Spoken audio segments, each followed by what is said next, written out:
Hello, gamers. Welcome back to another episode of the Cuddlepunk Podcast. I'm your host, the mastermind, Veronika Vexed. With me today, he was one of my guests on the very first episode of the Cuddlepunk Podcast. He is here, new band, new style. You can see him play guitar for Modify. You can see him in your Hinge DMs. You can see him...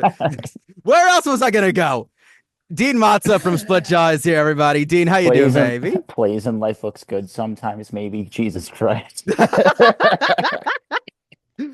Life looks good is not you playing in Life looks good is not enough of an indicator of your existence. No, I don't know. No comment. No I'm comment. taking another sip of coffee. That sounds fair. Thank you nonetheless. Of course. So Splitjaw has had one of the craziest rises that I've seen from any Chicago band in like the span of a couple of months or so. You and Maud had been playing Maud Stout, Modify. She's a friend of the show. She made the theme song for the show. You guys have been planning and wanting to do something like this for like 9 years or some shit like that, right? Literally since day one. So you got it right. I met Maud 9 years ago, and it literally was for the purpose of starting like a metalcore band. So me and Nico, who plays rhythm guitar in Splitty, I think like sophomore year of high school. My sophomore year, his freshman year. This is 2013, I think. And we like were metalheads growing up. And as soon as we met, we were like, oh shit, you can sweep pick too? Yeah, man, you can sweep pick too. So like we wanted to start a metal band like right away. And then just like dicking around just in his basement, just hanging out. And then, fast forward to 2015, we're like, let's actually try to put a band together now. And then Nico was cruising like this Facebook group, saw a post from Maud being like, hey, looking to start a metalcore band. And we were like, it has metal in it. We weren't like super into metalcore like just yet. Well, I say we, Nico never really was that deep into metalcore. So we were like, it's close enough. Like Nico likes August Burns Red. I like Avenged Sevenfold. So hi Wyatt. Hey, buddy. Oh yeah, boy. Katie. So we're like, it's close enough. We'll kind of round down a little bit. So Nico got a hold of Maud, and then Maud got a hold of me, and then Maud and I just fucking hit it right off. And then we met at like the Sam Ash and Lombard, rest in peace, Sam Ash, like a month or two later. And then it turns out we just had like a bunch of mutual friends. So like we've been super tight since then, played in, X however many bands. And then finally, within the last year, actually started the metalcore band that we originally sought out to start. And what's extra funny is Nico and Maud didn't actually meet for the first time until like a Normalcy show in like the winter of 2022. But we're in the metalcore That had band to have now. been like early winter too, because by the time like late winter, like December of 2022 was going, like Normalcy was dead. Yeah, it was the beginning of the year winter. Memory serves me right. I think this was like February 2022. It was a sub T show, I believe. Yeah, that sounds about right. But yeah, it was like a sub T show in like February of that year is when they finally met. You've got Nico, you've got Maud in the band. I want to talk about y'all hooking up with Gumdrop from 10 Month Summer, and also your drummer, whose name still to this day escapes me. I do not think that I have learned your drummer's name this entire time. Jay, it's very easy. Jay. Perfect. How did they get into the group? Because I know like 10 Month Summer has basically been the band in Chicago of this year. Like we all met. They've been running shit. They've been running shit here for like 2024. And like we all met Scumdrop because of 10 Month Summer, but when did you guys start talking about bringing them into the band and also with Jay? Yeah, so Scumdrop, obviously like I first met the Tenmo gang. It was when Maud opened for them Bottom Lounge in March, which I kind of wish I played that show. I ended up not playing it because I was like, I kind of wish we had like a band, but Maud fucking killed it, and I was like, damn, maybe I should have played. But yeah, so that was the same night. Yeah, I think that's when pretty much we all linked up with the Tenmo gang. They were kind of like recurring throughout the spring. They played the emo night show at Sub T like a few weeks later, and then just I went on my way to go catch them because like this was really before we were like super friends. Me and the 10-month gang. Obviously I was cool with like Nish and Charlie just because we talk shit from Twitter. But outside of that, like, I didn't really know them yet. So I was just going to the shows because I just thought they were fucking awesome. And then through that is how we, became pals. It was a later Bottom Lounge 10-month show where I was working merch. They were opening for Trophy Eyes. And the second before Tenmo goes on, you come up to me and you say, Kendrick dropped again. The Yeah. three most terrifying words of 2024. Three words that just struck fear in the hearts of everybody for the first half of 2024. I learned everything about that beef I know is against my will. So that same month, May, it's like mid-May is when Split started like finally practicing. We started practicing like beginning of April. And then once May rolled around, we're like, we should really get a bassist, should we? So we started looking around, didn't really get any bites. We had a few people who were, you know, interested, some auditions, no one who like really blew us away just yet. So like we were still very open. And then Maud mentioned like offhanded that Sam from Tenmo asked about the band, and I think it was on behalf of Scum. So like, oh, okay, that's interesting. And then like a week or so later, Scum Drop reached out to me and we started talking, sent them all the resources and tabs and shit. And then I think like mid-June is when Scum Drop started practicing with us. And it was like literally the first practice. We were like, this motherfucker's good. It was just immediate. Just the fit was there. But it was kind of funny because like I know Scum from Tenmo, and I was like, this isn't emo. This isn't really stylistically you guys. And they were like, yeah, well, I grew up on like punk and shit. I'm like, okay, that tracks then. Welcome aboard. Now, Jay, there's a little bit more of a story there. So Jay, for those who don't know, Jay plays in a band called Lionheart. They're like a, beatdown band from California. I think they released their first record when I was like fucking 12. So Jay's the old man of the band. He's an original member. And like he's like a pro, like a capital P professional. He's fucking toured the world and shit. He's always going to Europe. I mean, we're recording this on the 23rd. He leaves for Europe next week. But then go on another run with Lionheart. But I met him through my roommate David, because him and Jay do like all the Warhammer shit with like spray painting models and all that. So he would like, I'd see him by the house every now and then, and David is like, yo, and he's like a metal drummer and shit. I'm like, oh, that's kind of cool. Didn't know his band yet, but like just by talking to him, you could tell like he's kind of been there, done that a little bit. He's a very nonchalant, like laid back dude, but just you could tell that he's been there. How you can Um, be like nonchalant about having played with H2O in 7 seconds is beyond me. Shout out to Jay, yeah, I like guess. right, yeah, like we talk, like I just like shoot the shit with him, and like I'd mention like like counterparts straight from the path. And he's like, yeah, Brendan Murphy's kind of a weird guy, shit like that. And I'm like, well, one, that tracks. I'd be more surprised if he was totally normal. But I'm like, okay, so he's played with like all of my favorite bands and shit. Very much noted. So, he was just kind of like a recurring character around the house for a bit that like I would shoot the shit with about like hardcore and all that.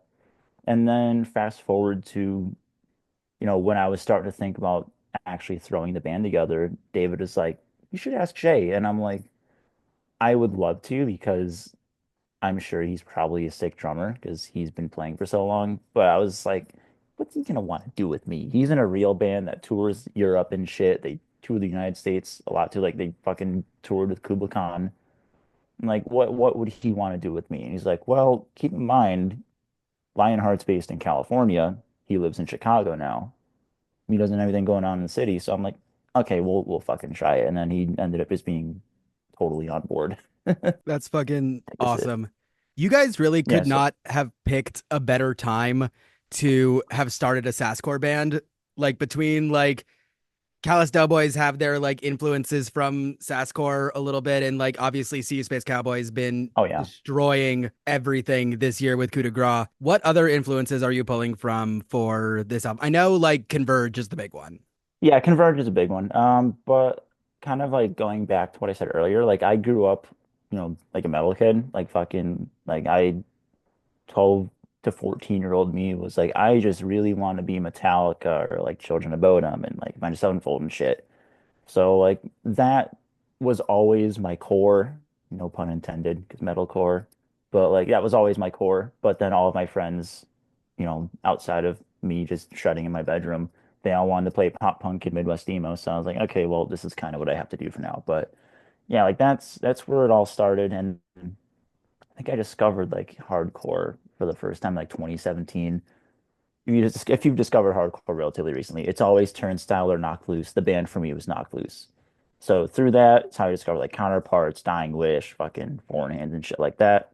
And Cowboy, obviously. And then from there is when I like started working backwards. So that's when I was like, okay, Converge and Poison the Well. This explains basically every band that I've liked in the last 8 years. So that's pretty much really like what I'm chasing more than anything, at least at the moment. I mean, I'll write what I write, we'll see. But sort of the foot that I wanted to like I want to have at least one foot like in that sort of late 90s, early 2000s kind of metalcore thing where metalcore was still just hardcore. Because you're gonna like we'll get into it right now. You are somebody who I know like complains about the state of modern metalcore, maybe more than anybody that I know. Like the Imagine Dragons with breakdowns thing. That is something that you said on the last episode that I had you on that has stuck in my head for Yeah, over a year at this point. it's a bar. I'm not gonna lie. Not to, too much, but it's a bar. You're on this show. The entire thing is That's fair. that's fair. But no, I think that like I think there is kind of a resurgence of that old school metalcore thing that's happening because like specifically because of bands like Knocked Loose. Like I remember seeing Knocked Loose at Warped in 2017 and having heard about like, oh, they're this hardcore band that's doing like all of this stuff that like Converge was doing in like the late 90s, early 2000s. And to see them go from like the Full Sail stage at fucking Warp Tour that year to having pre-orders for their album from this year in Target, you can't Yeah, say that that sound is not like at least a little bit like that sounds mainstream at this point. right. Like it's definitely getting there. I think part of it is maybe a bit of a response to sort of what metalcore has started becoming since like let's say like 2013. I'd say it probably started around there because that's when Bring Me dropped Sempiternal, which is like one of my favorite records of all time. That's probably a top 10 record for me, honestly. But that's kind of when metalcore started shifting. I mean, we're not going to talk about like the MySpace core. That bubble kind of existed in, the late 2000s and bands try to bring that back, but it's never the same. People who were Whereas listening like to that stuff and are wanting to make good stuff now are making hyperpop. pretty much, yeah. Also like whatever the fuck Bill Murray is. Um, but yeah, so like that was kind of its own little bubble, but so I say Sempiternal releasing is sort of when things really started to change, because then that's when things started to get, um, I guess for lack of a better term, poppier, just like in terms of like melodically production and shit. Um, and then also like Architects is another band too. Especially like All Our Gods Have Abandoned. I forget the name of the record. I think it's All Our Gods Have Abandoned Us. No, whatever the one that has Gone with the Wind. Tom Searle's last record. I think that was probably like the next really big moment as far as like metalcore taking that sort of turn. But yeah, and then it kind of is turned into like you get like bands like Bad Omens, which I don't want them to catch strays because I do really like Bad Omens, but like that kind of brand of metalcore where it's not really metal or hardcore, it's just kind of like pop production with like breakdowns and screaming sometimes. And it's like it's cool, but I think there needs to be a separation at this point because when you say metalcore, like that's part of why I call Split a hardcore band because in today's context, like we're hardcore. Like we sound more like No Cure, Lacerated, Foreign Hands than we do like, Poppy or Bad Omens or, like, fucking Sleep Token. Because like I feel like that stuff needs to be differentiated because like we're losing what made metalcore. It's a combination of metal and hardcore, and this is like I said, it's all like it's pretty much pop music with just like breakdowns and detuned guitars. Which again, don't get me wrong, it's cool, but it's not the same as like fucking Seven Angels, Seven Plagues, man. Absolutely not. The reception to Artificial Spine, the first single that Splitjaw released, it blew me completely out of the fucking water. Like to see that many zeros after the first number in each time that either you or Maud or Nico or whatever were like sharing the plays of the song thus far, it was truly insane for a brand new band. Like, what is the reception to that first song and the second song that you guys just released? How has that been for you personally? Because this is again, Um, this is your baby, as you've been saying. yeah. exactly. I mean, I'll give you two words: imposter syndrome. Yeah, Relatable. no, I mean it's been fucking wild. I think also just I'm just doing it at like a really good time because like we kind of already said like that sort of that kind of wing of metalcore is kind of making its comeback, and then plus Maud and I don't shut up on social media, so like we've done plenty of sort of promoting in that regard. But yeah, I mean it's been fucking crazy. Like I mean the day that it or rather the night that it released, like 6 7 p.m. rolls around and I'm seeing people from fucking like the UK and Australia posting about us, and I'm like, the fuck do you mean y'all have heard us? Oh, it's just Didn't you again, get onto craziest moments in new metal history within like the first week or some shit like within that? like the first few days, yeah, I mean, we broke 1,000 streams on Spine in less than a week, and I was like, what the fuck? Granted, like I probably was a lot of those because yeah, I listen to my own songs. Sue me, write the music you want to hear, buddy. But like, yeah, I mean, I'm talking in circles because I even still I don't really have words for it to be totally honest with you. But it's been insane and a whirlwind. My phone has not stopped lighting up for the last month and a half, but it's a great problem to have. I'll take it. You've also just had your first two shows happen. The first where you guys accidentally ended up headlining that. How did that happen? Because you guys were like third on that bill, and then you ended up Yeah, headlining the show. right. We got approached for that. I think actually Maud rather got approached like towards the end of August, and they were like a week-long weekend approach was like, "Hey, would Modify like to play this?" And she was like, Modify would like to play it, but Maud would like to play it in her new hardcore band." And they're like, "I think we would like Maud's new hardcore band too."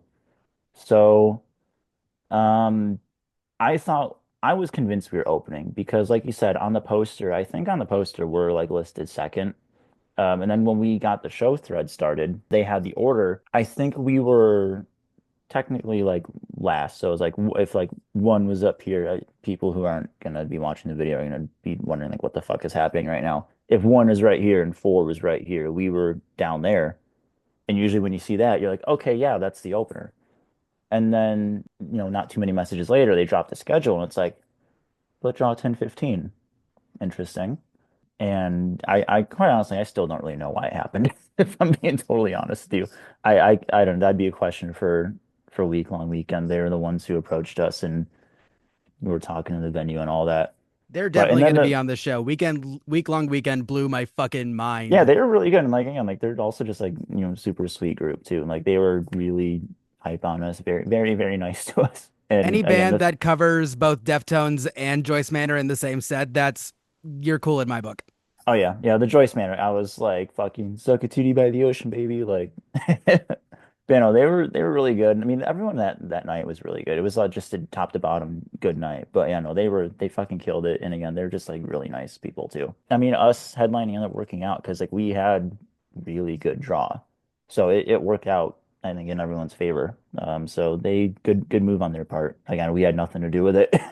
And then the second show that you guys played, which was just this past Sunday as we're recording this, you guys ended up playing with MEO 44, Missouri baby. Executive Order 44, easily one of the biggest hardcore bands to break out of this year. I imagine most of that show and getting on that bill had to do with hockey. Yeah, because we pretty much yeah. It was a little bit of Aki and then also like we're friends with we're cool with like the gang and ladder. So Meredith also kind of helped throw that show together. But it started with Aki for sure because Aki, and James of Akkad, they mixed and mastered the EP. Um and literally because like we that show was almost our first show. It was very close to being our first show because we first heard about it like when we first sent Aki all the stems from when we finished recording Spine. So this was like back in like kind of in mid to late July, where she was like, ACOD's coming to Chicago in October. You guys should play it. But then we were waiting. It was like a kind of a will they won't they kind of deal because they were waiting to lock down a venue. But there was a period of time where that was going to be our first show. But yeah, I mean, Aki, while mixing Spine, was like, "Can you guys play this?" What a sick fucking second show to have been a part of. Yeah, I still kind of get a bit of imposter syndrome from it because like MEO 44 is like one of the coolest bands right now, if not the coolest. They're just everything about them is just super cool. Fucking their songs rip. They're a ton of fun live with like the presentation. How they're fucking dressed as Mormons and shit. And the vocalist, I forget his name. They told me their names, but my brain was mushed that entire night. He's like going around in the crowd, like fucking pushing people and shit. Like, this is the coolest thing I've seen in a while, especially in like a DIY space. Like, I'm like, what the fuck am I doing here? I know from what I saw at the first show, I know you guys killed it at the second show. That going back to you and Mod being on social media all the time, how many people did you end up leaking the demos to? More people than we should have. Like it is, I can't count that high. it's your bit, but it is like you guys are the worst kept secret in Chicago for 2024. Yeah, I mean, 'cause so here's the thing. I was gonna keep the secret because like I think I made the socials like at the beginning of the summer. I was just like, whatever, I'll like follow myself, I'll follow Maud, I'll follow V, I'll follow the bandmates. And I had like the profile picture was literally just like a like Google image search to an elite from like Halo 2, because that's where the name comes from. Splitjaw, the elites, the jaws are split. Um, so like whatever, fucking we have it up. Just I just did that because I wanted to lock down the socials. And then Maud started fucking tweeting about it. And I'm like, okay, we're gonna start advertising now, I guess. By the time we finished recording, like again, Maud started it, but I was like, whatever, fuck it. It's already out. The people who are watching this can't possibly imagine what's coming on the other three songs on this EP. I have heard it. I've heard them since they were demos. I've heard the stems. This is my album of the year. Like nothing has struck Aw, me thank like you. your guys' EP has this entire year. There's something like this. I truly feel so fortunate to be at the beginning of what seems like a huge career for you guys. I remember texting Maud after that show, the first show, and just being like, "This is what you should be doing. This is what you were put on this fucking earth to do: is fucking scream into a microphone with the homies behind you." I hope so, because we're fucking sick of going to work. Absolutely. Everybody stream the Splitjaw EP. We'll have a link to pre-save it in the description of this video. One last question before we get into the bit. What's your album of the year this year? Because I feel like I've seen most of the bands that you would put as your AOTY with you this year.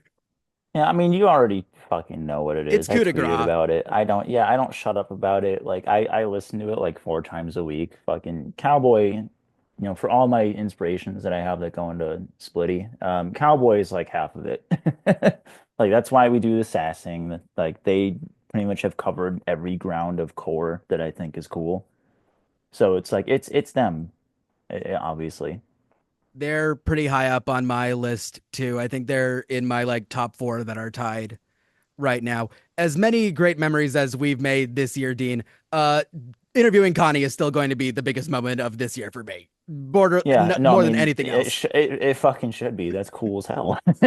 Splitjaw's EP comes out on November 1st. You guys should all pre-save it in the description down below. Dean has brought so many different influences into this record. One of the bands that he was not influenced by and bringing it to the record, but I do know that he has become a recent fan of, is a band from the city Give of me a good one. Chicago. They are right behind me, right on this side, right here. We're going to be talking about Fall Out Boy. We'll be right back with more of the Cuddlepunk Podcast. Hey gamers, as usual, today's episode is brought to you by the patrons on the Cuddlepunk Podcast Patreon. If you want to help support the show for either $3 or $5 a month, you can head on over to patreon.com/the Cuddlepunk Podcast. $3 a month will get you early access to every episode of the Cuddlepunk Podcast. And for $5 a month, you get early access to the episodes, as well as your name featured in every episode of the Cuddlepunk Podcast. Thank you so much to Noel Rosen, Michael Gallucci, Andy Brummel, Julia Broman, Jack, Susan, and Gail Mack. If I mispronounce your name, please let me know and I will change it for the next episode. That's patreon.com/the Cuddlepunk Podcast. Thank you so much, and let's get back to the episode. Welcome back to the Cuddlepunk Podcast. I'm here with Dean Matza from Splitjaw. Dean is a new convert to the gospel of Fall Out Boy. Dean has grown up in Illinois for his entire life and only just recently got through to the deep cuts after hearing and not loving the singles at every single emo night. Is that correct? I think that's a fair assessment. By singles, you mean sugar, we're going down. There we go. All right. So we're going to take that to the next level. We're going to see how well Dean has learned about Fall Out Boy. What we're going to be doing is the Fall Out Boy songs bracket. I have 64 Fall Out Boy songs, 7 from each of their albums from Take This to Your Grave on, as well as 8 other little deep cuts thrown in, little covers, little offhand singles. Dean, are you ready for the Fall Out Boy bracket? We got As 64 ready songs to go as through. I will be. Alrighty. First off, we have Dance Dance versus 7 Minutes in Heaven out of Van Halen. All right. So for this, because I see whoever wins this has to face the next one. What we're just gonna do is we're gonna save time. We're gonna take Thanks to the Memories and move it all the way to the end because that is a top 5 Fall Out Boy song. We'll skip ahead. We'll skip ahead for Miss Missing You versus Thanks for the Memories. I'm not going to, I love Miss Missing You, but I'm not going to be mad about Thanks for the Memories moving on. Dance Dance versus 7 Minutes in Heaven. We'll go Dance Dance. Dance Dance. But Thanks for the Memories still wins. Of course. And we'll get to it. We'll get to it. Sugar We're Going Down versus Heartbreak Feels So Good. You know what my answer is gonna be. Heartbreak Feels So Good. What is your a specific beef with Sugar We're Going Down? I mean, I might just be fucking sick of it. Like, not even just saying this to be like a hater. Just like I'm not the same hater I was 2 years ago. Um, I might just be sick of it. I don't even think it's the best song on the record. Absolutely not. I have not really enjoyed it for at least 15 years now. I gotta Again, imagine I being in Chicago, like that song just gets played fucking everywhere. Like Fall Out Boy are everywhere. hometown heroes more than anybody else in this state, I feel like. Yeah, I mean, here's the thing. My Chicago's everyone who lives in Chicago has a Chicago artist they do not fucking play about, and mine is Rise Against. So like they're the ones that I'm like I will go to war for my country, Rise Against. I don't have the attachment to them that a lot of other people do, but now that I was guided to all the good songs, now I do like them. Hell yeah. Whenever I start streaming, I'll have you on and we'll do the Rise Against tier. We'll do the Rise Against bracket for sure. Hell yeah, that'll be a good one. I need to refresh myself on Rise Against. It's been a little bit, but I that's a band that I love as well. Oh, they're the best. They're Chicago goats. We have This Ain't a Scene is an Arms Race versus The Last of the Real Ones.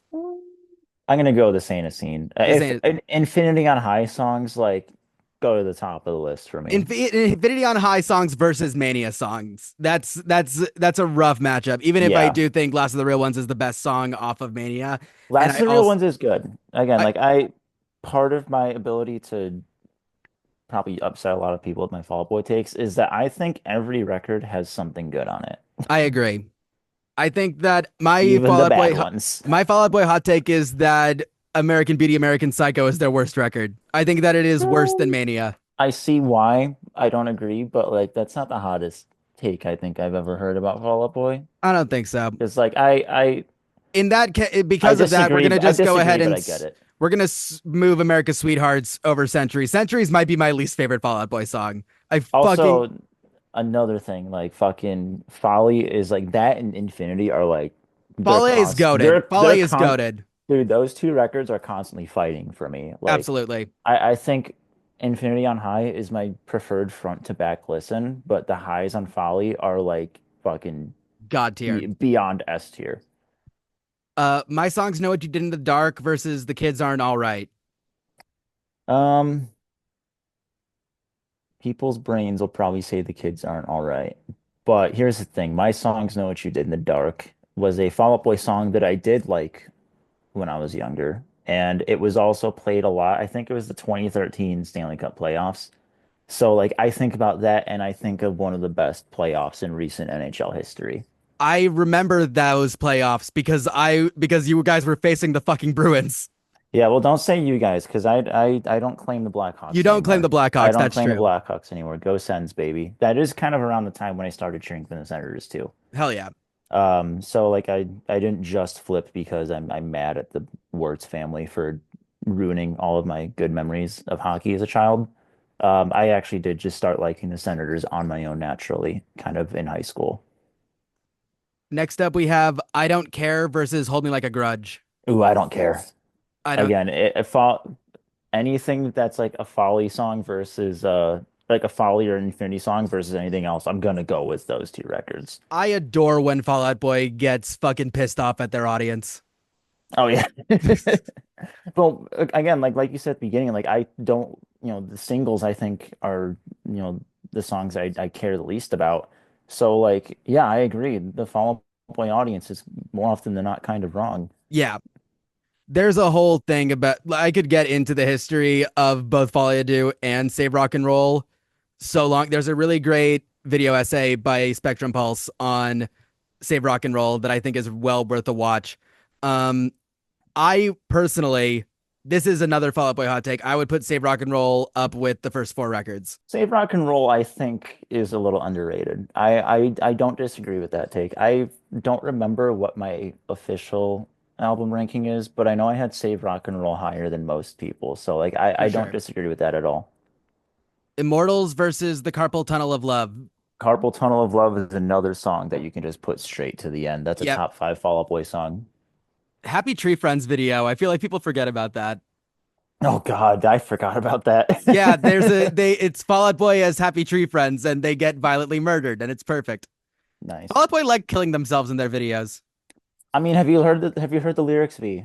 I have. I have. I have. We're gonna A go lot ahead of and the we're gonna just go ahead and take a little less 16 candles, a little more touch me, and Yeah, we're just because gonna put it right there because it's one, going we didn't start against the fire's we didn't start the ass, and fire. two, a little less 16 Candles is also just straight up the better song. That is genuinely a good song. It just kind of happened to be stacked up against a steaming pile of dog shit. I don't even hate that we didn't start the fire cover as much as everybody else does. And no, it's not touching a little less. It's just simply not. We've Yeah. got the Phoenix versus Church. Fun fact about Church, actually, all of the Wonder Years are backup vocals on this song. Oh, okay. I remember Soupy I talking didn't know about that. that at Riot in 2018. Because a little I'm it's been a while since I listened to that. I'm trying to see if I remember Church. But I mean, I the Phoenix is also just better too, I The think. Phoenix So is a I'm fuck. gonna go with. But Church is one of the songs. I don't know Mania. I mean, granted, I know I just said that all of the records have something good. Mania is obviously the one that I listen to the least, but Church is one that I do remember being pretty good. Mhm. But I'm still gonna go with the Phoenix. Next up is Nobody Puts Baby in a Corner versus Lake Effect Kid. It's gotta be Nobody Puts Baby. Lake Effect Kid is so good. Lake Yeah, I mean, Effect dude, Kid, it's from the Fale tapes. Like that was what a breath of fresh air Lake Effect Kid was I I after Mania when it first I came out. don't disagree with you, but nobody put like I learned that on guitar like a decade ago. That's Again, fair. like I'm realizing that I actually do go further back enjoying some Fall Out Boy more than I probably realized because like I did learn to play that song on guitar in like 2016 or something. That's one of the songs early on that real like Pete was horny when he was making this album. Keep quiet, nothing comes as easy as you. Can I lay in your bed all day? Are you Yeah, fucking Peter? right. We're gonna get Peter Wentz. Peter Wentz. Peter What Wentz. a bottom of the barrel decision for us here. Uma Thurman versus Young and Menace. So I think the answer is pretty e easily Uma Thurman, but one of my hotter takes is I actually love that song. I actually love Uma Thurman. That's fair. That's fair. I actually I love that song. I loved it when, again, like kind of what I just said, like I go further back enjoying Fall Out Boy than I realized. I loved that song when it came out. I It was learned a like good that hit. fucking that little like the The Munsters thing, yeah. yeah, I learned that like on guitar like the second I heard it. I was like, that's fucking cool. I was like, this is definitely taken from something because I've heard it before, like the Munsters theme. Yeah. I was like, that's sick. I fucking loved it. Next up. I'm like Oh, a this lawyer with the way I'm trying to get you off versus $20 nosebleed. this is the first real hard one. I'm gonna go. I'm like a lawyer. Fair. That's a tough one, but I'm gonna go. That should have. That's like when you're watching hockey and you get a first round matchup. That should be a fucking conference final. Yeah, absolutely. That's tough. Wilson, expensive mistakes versus I am my own muse. Um, Neither are songs that I really cared a whole heck of a lot about, but I'll go with I'm my own muse. I am my own music. I think that Wilson has had a special place in my heart because for Fall Out Boy to this late in their career write a lyric like "I'll stop wearing black when they make a darker color" Right. and just a lyric that could go on T-shirts for decades. That I can't believe that was a lyric from like the last few years. I That's know. something that would have been fucking tattooed on people in 2004. Next up, head first slide onto Cooperstown on a bad bet versus From Now On We Are Enemies. I know where we're going here, and I'm Yeah, not happy about it. head first slide is a top 10 Fall Out Boy song. We're going to that one, baby. I agree. I'm going to say my piece about From Now On We Are Enemies for a little bit. From Now On We Are Enemies is a bonus track off of Believers Never Die, the greatest hits album that came out after after they broke up. That was my favorite Fall Out Boy song for the longest time because I got into Fall Out Boy through the greatest hits before I Right. listened to any of the albums. And God, that song makes me feel like I could run a marathon, even though I absolutely can't. Speaking of Believers Never Die, I don't remember because I know you sent me the playlist. I don't remember, but shout out Alpha Dog. Alpha Dog, That baby. should be on this bracket. I don't think it is, but again, to the tune of most Fall Out Boy fans are fucking wrong. Alpha Dog should have been on here because we you did this based on like the most streamed ones, right? Yeah, most streamed songs from all 8 records plus a couple odds and ends. Yeah. So Alpha Dog would be an honorable mention. That Hmm. should be in here, but unfortunately it's not because y'all are not listening to Fall Out Boy correctly. As the most recent, oracle of what good Fall Out Boy is, obviously, Of you are course. all wrong. 4th of July versus Bang the Doldrums. Like I said, this is another one that could have been a conference final, but Absolutely. 4th of July, I think, is the best song on American Beauty, American 4th of Psycho. July is good. Yeah, but Bang the Doldrums, We have to go with gay. We have to go with gay, unfortunately. For that those that's who, a that's a Also, speaking of go with gay, the fucking like that song reminds me of "Man, I Feel Like a Woman" by Shania Twain. The fucking like it literally reminds me of fucking the how it's is really this crazy show the day. first time that I am hearing that take? That's so obvious now. What the fuck, Dean? God, that's the TikTok. God damn. It's a somehow gayer "Man, I Feel Like a Woman." I didn't think it could get gayer than it allegedly being written about by Pete about Mikey Way, Ah, and yet it's been done. that's awesome. I'm glad I can see like I'm just See, this is why you've had me on your pod twice because This is why Dean is I'm T Girl filled Chicago's favorite cis I'm boy. filled with fucking bars, baby. You can't Bars hold me on back, bars especially on right bars. now since we did the first part of the podcast and I'm like 4 cups of coffee deep now. So like I'm fucking locked in and I locked in at the perfect goddamn time. Let's Let's fucking fucking go. go. Here's where we're gonna get into the hot takes because we were talking a little while ago, and you have interesting opinions about Take This to Your Grave. I just don't We've care got about it. Chicago is so 2 years ago versus Homesick at Space Camp. I mean, I'll go Chicago's Yeah. 2 years ago because like so my main hot take about Take This to Your Grave is I don't think it's like fucking to die for. I just like it might be because I didn't hear it, you know, 16 years ago because I hit my pop punk phase later than most people did because like we said earlier in the pod, I grew up a fucking metal kid and I didn't really start exploring pop punk until I like became friends with Maud basically. So by the time I had heard Take Us to Your Grave, I had already heard Take This to Your Grave because State Champs is a band that exists. I was at the in the Riot Fest pit where they covered Chicago is so 2 years ago for that video that they put out a couple years I'm ago. gonna be so for real. When that released, I didn't know it was a Fall Out Boy song.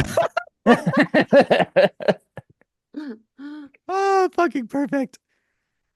This one is so hard for me personally. It's He's not my for me. way. She's my She's Winona. my Winona versus Young Volcanoes. Ugh.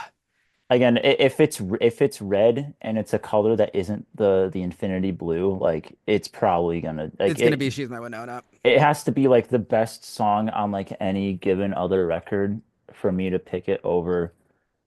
Excuse me, you might want to cut that out. That's not Hmm. very polite to me. Um, Yes, this is the height of dignity. This show. yeah, obviously, yeah.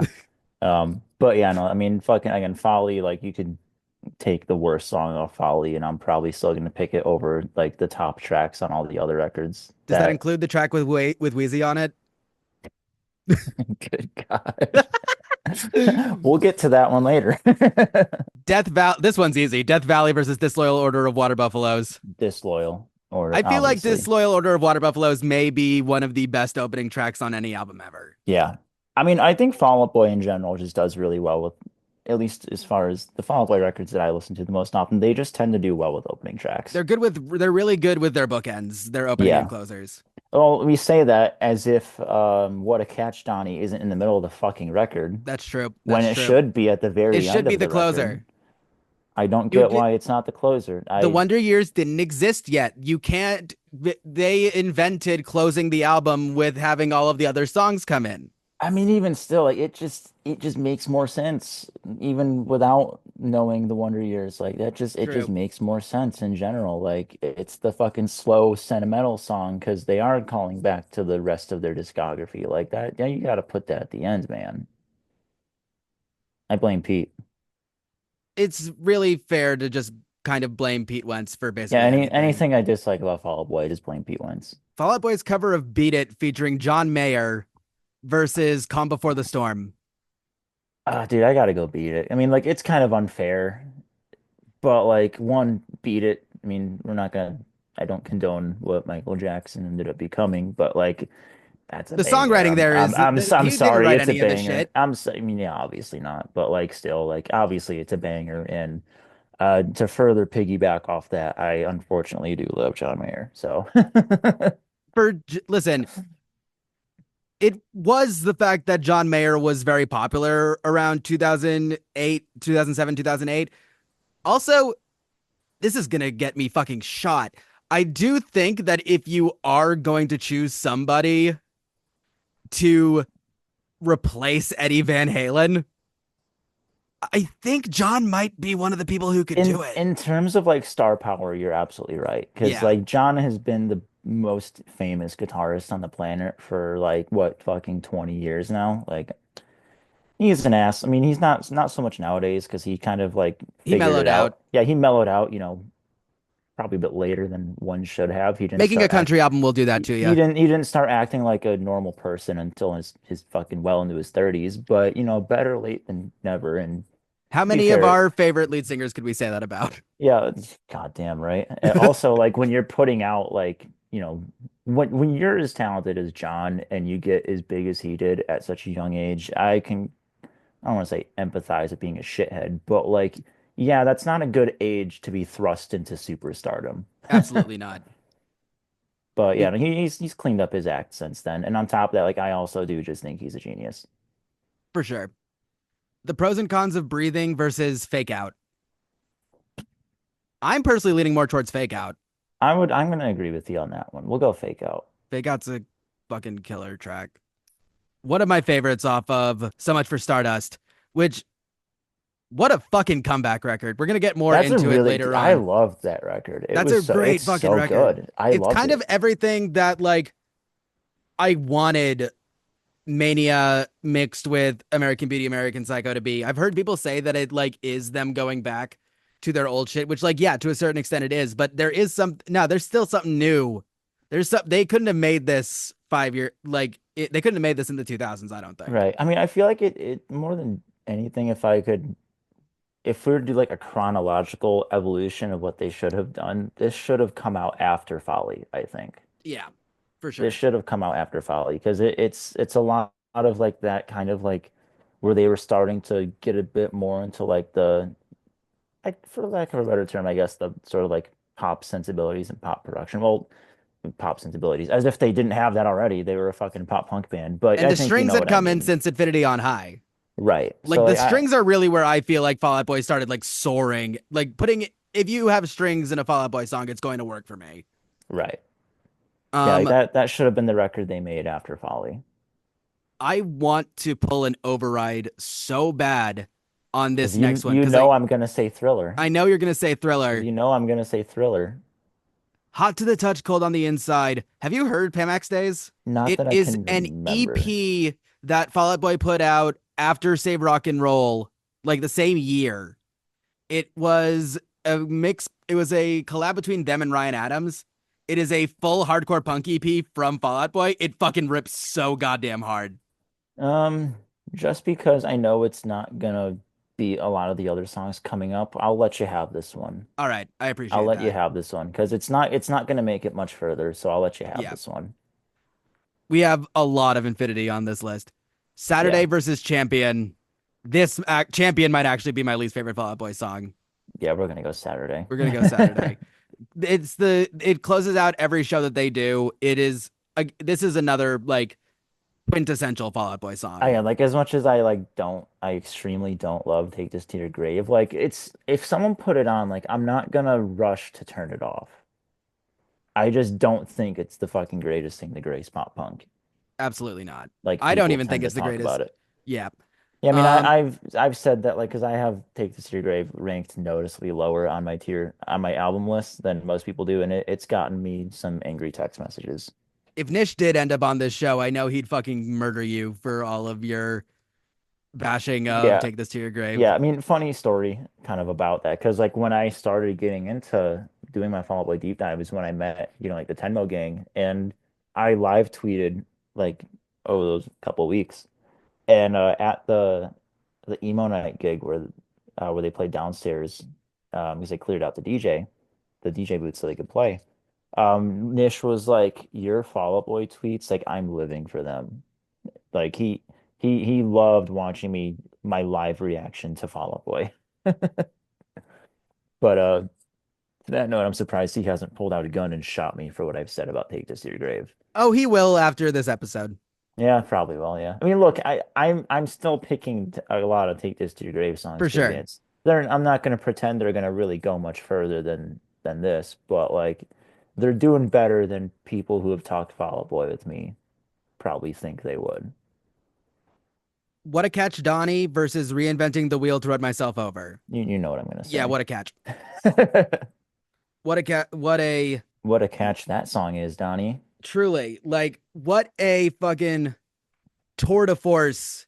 That is the song that, in my opinion, if you wanted a song to sum up the Fueled by Ramen era of pop punk and alternative culture, you would play What a Catch Donnie. Because it's everybody's on this thing. Travi's on Um, it, William Beckett's on it, fucking Brendan's on it, like yeah, that everybody. literally is just like you're just going down to the You're FBR going down to roster FBR circa Decay Dance circa 2008. plus Elvis Costello. Like, what else are you? What else can you hope for in a song? Like you're just missing like fucking Paramore on there. And like Exactly. boom, there you go. And then Um, that Paramore Fall Out Boy tour is one of my biggest regrets of missing a tour ever in my lifetime. Knowing what I know now, I would have very much liked to be there.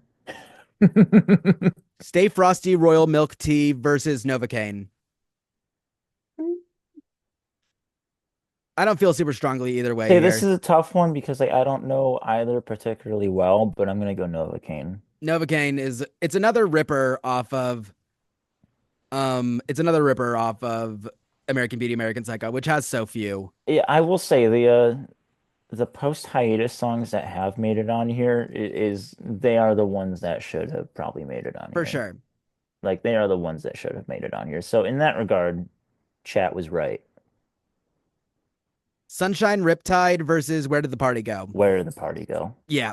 Where did the party go for sure? Sunshine Riptide, I don't mean to disrespect Burna Boy because he is more of an artist than most of the people on this podcast will ever be. But Yeah, that song fucking sucks. And I don't even love Where Did the Party Go, but it's better than Sunshine Riptide. right.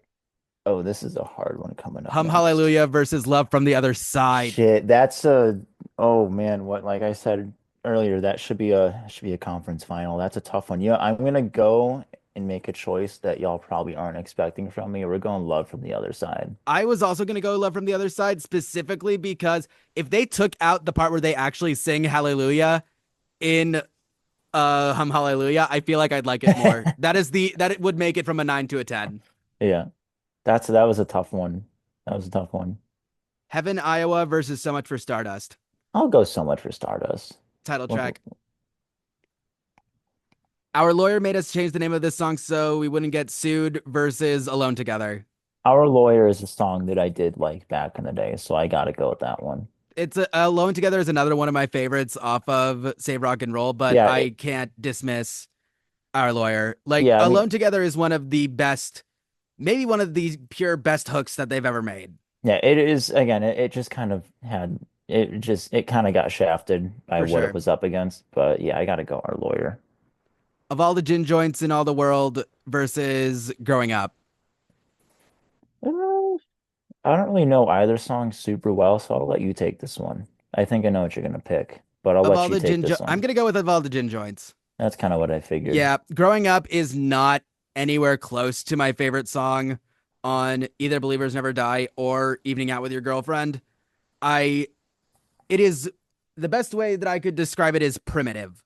I It love shows it. what Fall Out Boy could become, but that Just riff may didn't. be one of the weakest I've ever heard in my life. That just that it's Yeah. terrible, not good. Grenade Jesus. Jumper versus Dead on Arrival. Um, yeah, I'm not opposed to being kind of basic sometimes. We'll go DOA. Okay. Grenade Jumper is my favorite, like, it might be my favorite Fall Out Boy song. There was definitely a time where it was my favorite Fall Out Boy song, but DOA is fucking amazing as well. Yeah, I mean again, like I think Cork Tree was kind of like wait, no, that's not Cork Tree. Fuck. Oh my God, I got my shit mixed up. For some reason my brain thought it was Cork Tree. Grenade Jumper is the hey Chris, you were our only friend. Yeah, no, Yeah, DOA for sure then. DOA. Sorry. I don't know why my brain thought that was Cork Tree. That's fair. You'll shoot your eye out. First one, last one in the first round. You'll shoot your eye out versus Irresistible. I've heard you'll shoot your eye out. That was part of like the kind of hardcore EP, right? So You'll Shoot Your Eye Out is actually their Christmas song. It is an acoustic Christmas song. What am I mixing that up with then? What the fuck? Jesus Christ. I Are need you more mixing it up with coffee. Love, Sex, Death? I might be. There's Oh, another. It's another class. Listen, this is one of those songs that just shows how much of a fucking like movie nerd Patrick and Pete both are. Like Christmas Story Yeah. fucking reference here. The entire band name being from The Simpsons. Yeah. Tell that Mickey just made my list of things to do today. All of they're fucking nerds, and they always have been. They're dorky assholes Oh who yeah. probably should have been incels Yeah, I if mean they didn't fucking end up being like the biggest band in the world. I mean dude, like fucking Andy Hurley like literally is a giant fucking nerd. Like Yeah. I when I started like really getting in them because I watched the Downbeat podcast, which is Craig Reynolds from Straight drummer from Straight from the Path, and he interviewed Andy. And like I swear to God, like half of the time was them talking about fucking D&D. Yep. Like like he's a giant fucking nerd. I Giant think straight edge dork. Fucking giant straight edge dork. I'm gonna move on. You'll Shoot Your Eye Out because it's not gonna beat Dead on Arrival, but I do think it's better than Irresistible. Yeah, I mean they're both not beating. I mean, not to No. spoil it, but neither of them are beating DOA. For anybody who is interested in who is a metal fan who wants to like judge Fall Out Boy's bona fides, two bands that I would recommend: The Damned Things and Race Trader. I was about to say Race Trader. Race Trader fucking rule. We're gonna Fuck. just go ahead and move. Thanks for the memories on. We Yeah, know we where we're going there. yeah. Heartbreak Feels So Good versus This Ain't a Scene, It's an Arms Race. That's a hard one. Yeah, Man. I'm gonna go Heartbreak Feels So Good. me too. That's a top 10. Something that we can use to justify that is the Kanye remix of This Ain't a Scene. I Rocco showed it to me when we were on the way back home from the Life Looks Good weekender. And I was like, this is like objectively hilarious, but this isn't a song I'm gonna listen to. No, it is. It's kind of the polar opposite of I Got Depression, Jesus is the One by Zach Fox. Jesus Christ. Exactly. America's Man. Sweetheart versus My Songs Know What You Did in the Dark. And my hot take is that this one is kind of a tough round for me. That's fair. Um, As America's again, Sweethearts is one of my least favorites on Fale. I think you know what? I think we'll go with my songs, I honestly. think so. That'll piss people off, which is always a good time. That's what we're here to do. Yeah, that's fine. I don't care versus the carpal tunnel of love. This one's extremely hard, but carpal tunnel is I gotta go carpal tunnel. Again, that's a top five for me, honestly. Absolutely. A little less 16 candles, a little more touch me versus the Phoenix. Hmm.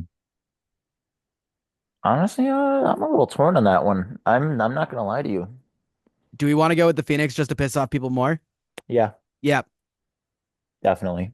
And now to keep them happy, we'll put Nobody Puts Baby in a Corner over Uma Thurman. Oh?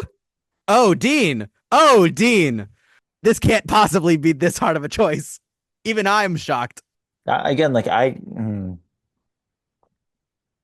like I have like nostalgia for both of them. For sure. Go with your heart, Uh, homie. it's, This is yeah, all well, you. yeah, we'll go nobody. We'll go Nobody Puts nobody. Baby in a Corner. That's Okay. closer than people probably are happier to know. That's for sure. I'm Like a Lawyer versus I Am My Own Muse. I'm gonna go lawyer. I'm Like a Lawyer. I like that one a lot. This sucks. This This one, sucks. Head this first one. slide into Cooperstown on a bad bet versus Bang the Doldrums. Good God, this is gonna be the hardest one so far. I'm not gonna Yeah, lie. for sure. That's fucking hard. I made this and I'm annoyed at myself. I did not think that this would I did not see this coming. Like my sister in Christ, you made the bracket. I know. Like you know what I was going to pick for either of them. You should have been able to That's see this fair. coming. Oh I was trying fuck. to make I was trying to make an argument for now on we are enemies. I tried to give you a way out. Oh man. Oh, that's fucking hard. Oh. Oh, I'm not happy about this. What it comes down I to gotta is where go. you think the I will never end up like him part fits better is in Head First Slide or in What a Catch Donnie. I'm not happy about it, but I'm gonna go bang the doldrums. That hurts so bad. Yeah, I I don't feel good about that one. no, But let's like move on quickly. yeah. I don't like that. Chicago is so 2 years ago versus She's My Winona.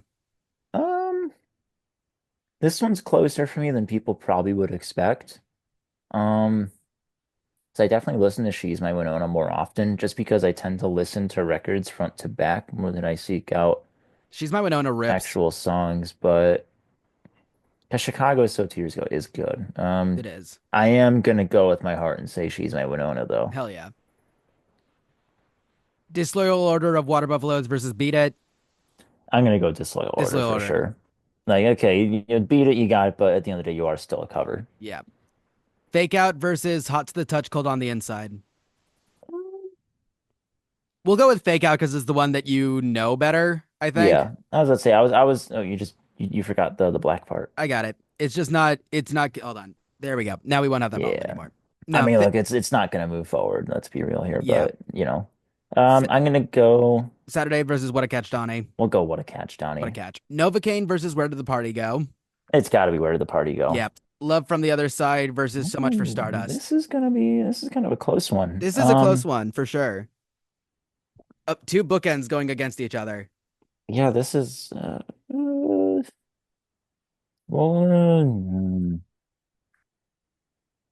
we'll go Love from the Other Side. Yeah.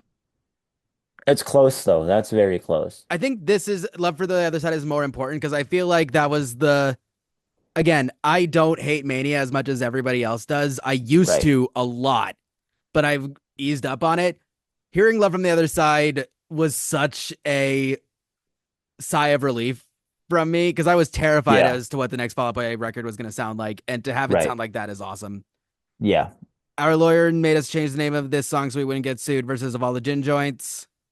I'll go Lawyer. Lawyer.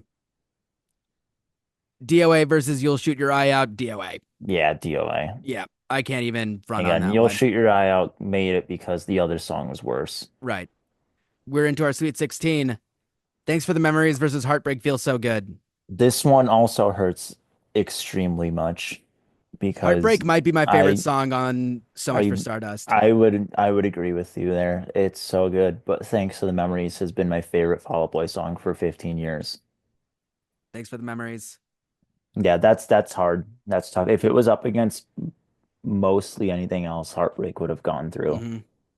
My songs Know What You Did in the Dark versus the Carpal Tunnel of Love. All We're going to right. go ahead and Yeah, I move was about to Carpal say Tunnel. nostalgia isn't going to beat Carpal Tunnel. Carpal No, Tunnel, absolutely not. that Leave! I'm not looking forward to that round right there. That's No, gonna fucking that's going to kill me. suck. The Um, Phoenix versus Nobody Puts Baby in a Corner. we'll go nobody puts baby in the Yeah, corner. I'm like a lawyer with the way I'm trying to get you off versus Bang the Doldrums. Yeah, bang the Bang doldrums, the Doldrums. obviously, yeah. We're going to have a hard time in our final four. I can tell you that much. Yeah, that's gonna It's suck getting dick. it's getting hard. She's My Winona versus Disloyal Order of Water Buffaloes. Yeah, that's shit. I can kind of go either way on this one, really. I think I might take Disloyal Order. No, no, She's My Winona. She's My Winona, I think is See, I would say I lean like an extra 0.5% to She's My Winona. She's My Winona is a song that I feel like if there was ever a like deep cut Fall Out Boy karaoke thing, I would do She's My Winona. That one crushes. Yeah, Fake Out versus What a Catch Donnie. gonna go what a What catch. a catch. Where did the party go versus Love from the Other Side? This one's pretty easy for me. I feel like it's not for you. It's not for me. I want to lean where did the party go? Really? Okay. All right. That's a good round though. Our lawyer made us change the name of this song so we wouldn't get sued versus Dead on Arrival. I'm going lawyer for sure. Lawyer. Lawyer for sure. Into our Elite Eight. Oh Thanks shit. for the memories versus the Carpool Tunnel of Love. Again, like this one sucks, but again, This is like a true Sophie's choice. yeah, no, thanks for the memories has been my favorite for a very long time, but Carpal Tunnel is like two or three. But I gotta go thanks to the memories. God, that one hurts a little That one bit. hurts. That That one one hurts. hurts. Nobody puts Baby in a Corner versus Bang the Doldrums. This one's easier for me. I'm gonna go bang the doldrums for sure. It's going to be a All bad right. round in a couple ones. Oh, dude, this is hard. She's My Winona versus What a Catch Donnie. I'm kind of liking the streak that She's My Winona has been on. I did not expect it to move out of the first. Here's what I think the tiebreaker is gonna be. One of these songs on the record is placed where it should be, and one of them isn't. So It's coming down to we're sequencing. gonna go So she's we're my going to go She's My Winona. Winona. That's a good take. Yeah, I to on sequencing really quickly because just to kind of go back to the actual interview part really quick. Uh-huh. One of the things you mentioned about the EP was sequencing, and I just want to tell you that was done completely by accident. That just happened to be the order that I wrote them in. That's just like that. The way that it goes is so perfect that it seems That's insane. just Like even Mod was like, if we put it in any other way, it would be insane. Like the way they flow into each other so perfectly. That's so crazy. that dead ass. That was just the order that I wrote them in. You motherfucker. Where did the party go versus our lawyer made us change the name of this song so we wouldn't get sued? The, I think no man. the I fact that my think mouth is still working after having to say so many of these song titles so many times is incredible. yeah, dude, I couldn't even tell you the full name of all these songs. I just short them right away. I'm like, I don't have time for that. Um, I think where the party goes finally reaching the end. I Hmm. gotta go lawyer for this one. I think people are going to be more mad that a song from Save Rock and Roll made it into the Elite Eight at all. Hope and seethe. Cope and seethe. You're about to cope and fucking seethe. Thanks for the memories versus Bang the Doldrums. God, that sucks. But I'm gonna go thanks for the memories. Interesting. Okay. I don't, again, trust me, I don't feel good about it because they're Right. both like in my top five. For sure. Which, if we want to end it out with my top five, that would be fun because I can give you my top five very We'll end it out easily. with your top five for Yeah, sure. because the other two aren't in this tier list, and Hmm. that's why I think a lot of you are listening to Fall Out Boy wrong. I am obviously listening to Fall Out Boy correctly Of course. in my couple months of fandom. She's My Winona versus our lawyer. I'm gonna go. She's my Winona. What's crazy is that we've got your favorite song off of Infinity on High versus my favorite song off of Folie à Deux. It's hard being right It's hard sometimes. being right. It's really It's hard just to have it's hard having the culture in the palm of our hands. it's just so hard to just always be filled with good takes because people just expect so much from me now. Like I'm right all the time, and it's just I have to live up to my own bar. Yeah, truer words never spoken. So relatable. I'm humble too. Where are we gonna go? It's gonna be Thanks to the Memories for It's me. gonna be Thanks for the Again, like Memories. that has been my favorite Fall Out Boy song since I was a kid. Like, According to Dean Matza of Splitjaw, the best song by Fall Out Boy is the one that has a music video where Kim Kardashian kisses a chimpanzee. It is Thanks for the Memories. you're goddamn right. I could karaoke that right now. Hell fucking Not, yeah, I'm brother. not going to because obviously that's in my bedroom. But Real quick, let's get your top five. all right, so Thanks to the Memories we've established is number one. The order on the rest fluctuates depending on which one I've listened to the most recent. But the remaining four not in order. So we have Carpal Tunnel of Love that's established. Bang the Bang the Doldrums. Doldrums, yeah. Tiffany Blues, Coffees for closers. Hell yeah. I would probably say I could do a favorite from each album, probably. Grenade Jumper, Nobody Puts Baby in a Corner, Bang the Doldrums, She's My Winona, Alone Together, I respect that. 4th of July, Last of the Real Ones, and Heartbreak Feels So Good. I approve of that. Um, I will say for my top five, I said they're not in order. I will say Tiffany Blues is a very solid second place. That one argues with Thanks to the Memories is my favorite. Thanks to the Memories has the distinction that I've liked that this entire time. Mm-hmm. But yeah, Tiffany Blues is definitely a solid number two, maybe even more of a 1.5. There were some in Um, there that I was hoping would knock it for you, but at a certain point, I was just like, nah, Thanks for the Memories is going to win with this yeah, I fucking mean, guy. I basically said at the beginning, like, Thanks to the Memories can just go all the way to the front. Fucking. Absolutely. So, but yeah, no, that hopefully I people don't stop listening to me because I don't like the Fall Out Boy songs they like. I don't think that if they hear any of the songs that you put out so far with Splitjaw, they could possibly stop listening to you. Dean Matza from Splitjaw, thank you so much for being on the Cuddlepunk podcast. Where can we find you? You can find me. I am the jackass behind all the socials. It's almost my personal at this point. I actually use it more than my personal now. But yeah, the Splitjaw HC is the handle for everything on our socials. I made a blue sky a few days ago because Maud told me the kids were asking for it. I keep forgetting it exists, but it does exist. And then obviously Twitter, Insta, especially Twitter. And then also my personal mozzarella, but the E is a three. Um, and then Instagram is just my fucking name, but follow the band instead because that's much more interesting than me being an asshole. Although I'm an asshole in that too. So like, what's the difference?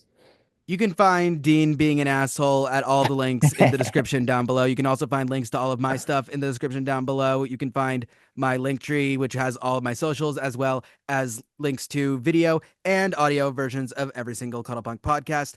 If you like this episode, please leave a like. Please say what your favorite Fall Out Boy song is in the comments. Please subscribe. Please, if you really liked it and you really want to help support, go on over to the Cuddlepunk Podcast Patreon. We got really cool stuff over there for either $3 or $5 a month. The logo for the Cuddlepunk Podcast is done by Lauren Young. You can find her Instagram in the description. The theme song for the Cuddlepunk Podcast is Lose a Turn by Modify. You can find links to all of her stuff in the description down below, and you can hear her screaming her lungs out with Splitjaw at a show near you soon. Dean, thank you so much for being on this episode, man. It's been great having you on here again. Happy to be back once again.